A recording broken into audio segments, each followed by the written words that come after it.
finally made it. I'm in heaven. I'm going to be talking about Avatar. Finally! Oh, it's the live action one. I'm in hell. Water. Earth. Fire. Air. Long ago, the four nations lived together in harmony. Then everything changed when the Fire Nation attacked. Only the Avatar, master of all four elements, could save us.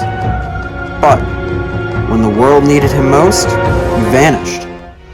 100 years passed and we found the new Avatar, a review channel named Chris, and though his reviews are good, he's got a lot to learn. But I believe that Chris can save the world.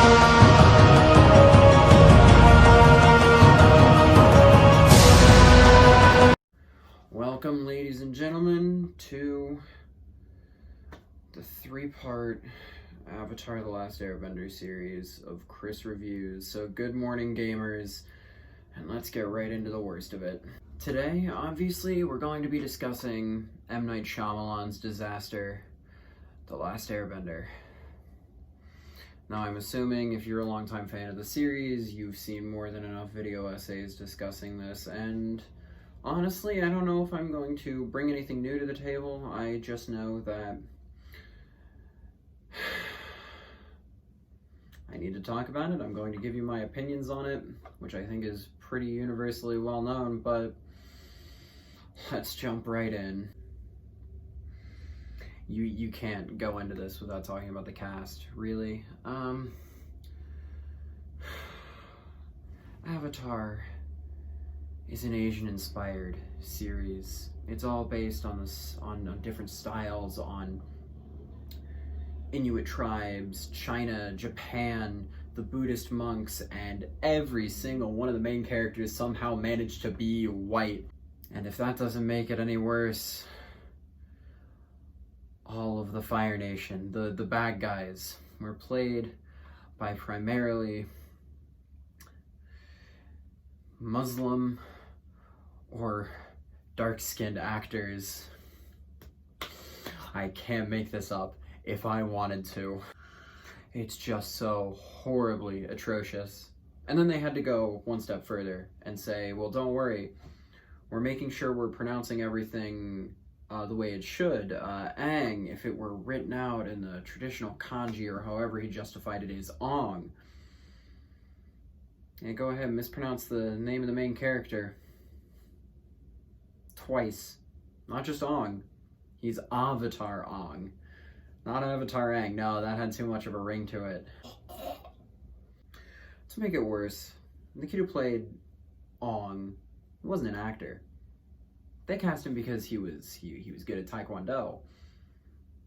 Which, I mean, like, I can see the thought process, but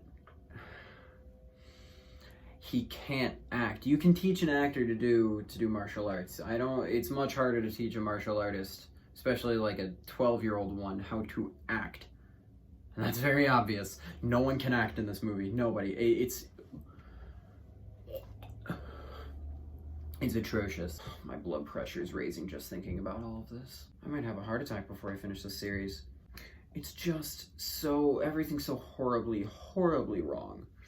Sokka and Kintara? Sam and Catherine. The token white people. And you know what makes it even worse? Somehow, a lot of the extras were actually Asian. They had their Asian cultures, just not the main cast. That would be too much. You gotta whitewash it, bro.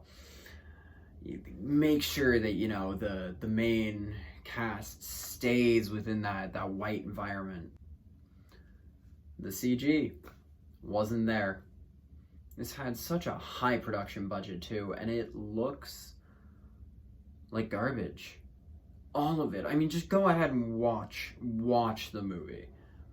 The first, like, 10 seconds of it, they take the, you know, the water, earth, fire, air kind of thing, and it's garbage. I think the one that I did for this intro looked better than the one that they did for the live action. And I made that with an iPhone, and that was it. Everything else was practical, and it still probably looked better.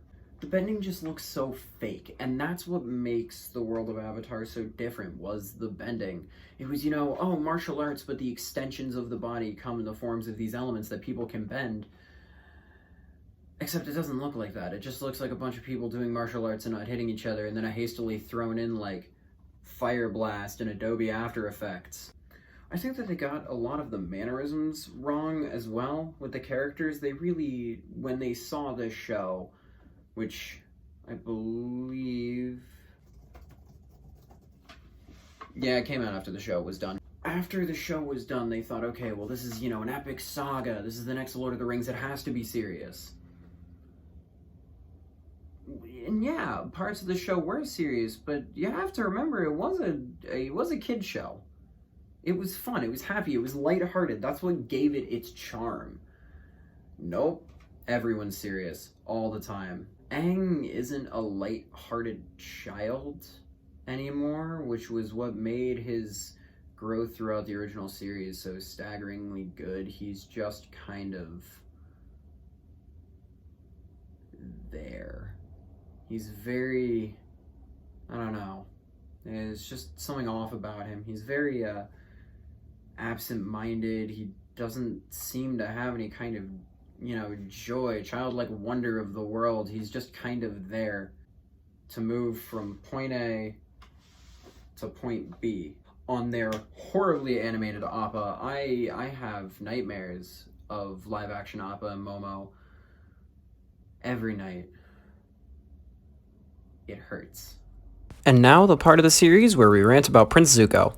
Some more notable critiques. Zuko's scar is almost indistinguishable. You can't really tell it's there. And that's like the one thing that made him as a character. It was on his face for a reason. He didn't have like a real cool like hand scar. It was on his face. It was meant to be something. They just kind of forget that character development exists, and like they really did, I think, want to continue this and do like multiple parts. They ended it with like a cliffhanger with Azula. There was nothing. They kind of like mentioned Zuko's whole Agni Kai thing with his dad once in passing. You don't start the greatest redemption arc in the history of media with just that. There's a reason everyone loves season 1, episode 12, The Storm. That episode. They compare Aang and Zuko's childhoods and why they both are the way that they are. They don't have that.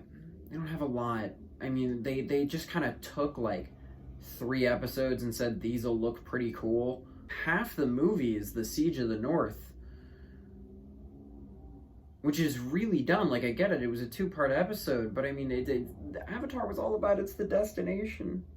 Sorry, it's the journey, not the destination. Having to think about this movie is just messing with my head even more. Lord. Okay. Yeah, there's not a lot of good I can say about this movie. I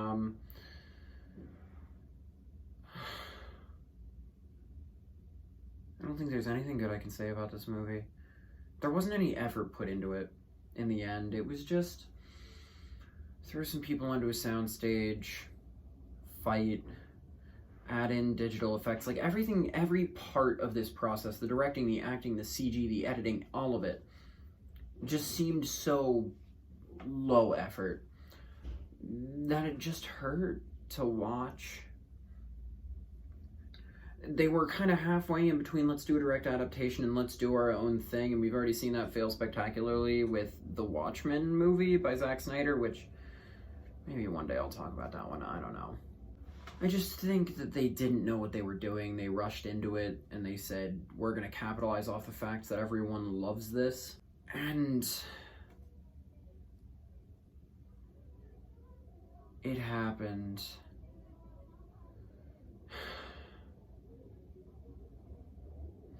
You know, I'd probably watch anything above that. I can't even think of a movie that's like worse than this one that I can like make that joke about, which is really funny. But I genuinely think that at the very least with almost every other movie there was some kind of like thought put into it. I really think this was at most a cash grab. and it went horribly. I mean, just go look at the interviews from opening night of that movie. It's horrible. The more I think about this movie, the more my brain's rotting. So, final verdict is 0 out of 10. If I could give it less, I would. I wish there were more pros I could say about this. I wish I could say that I'm, it doesn't seem like I'm biased, but it's just bad. And I want to spend the least amount of time talking about this, so glad y'all came. Like, comment, and subscribe. The next part of the series will be up soon, I think.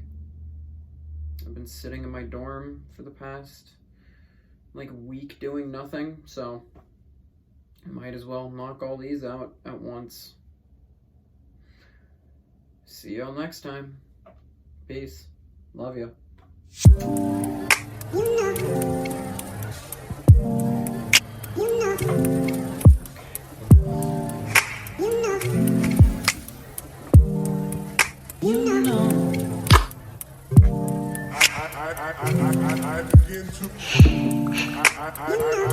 I begin to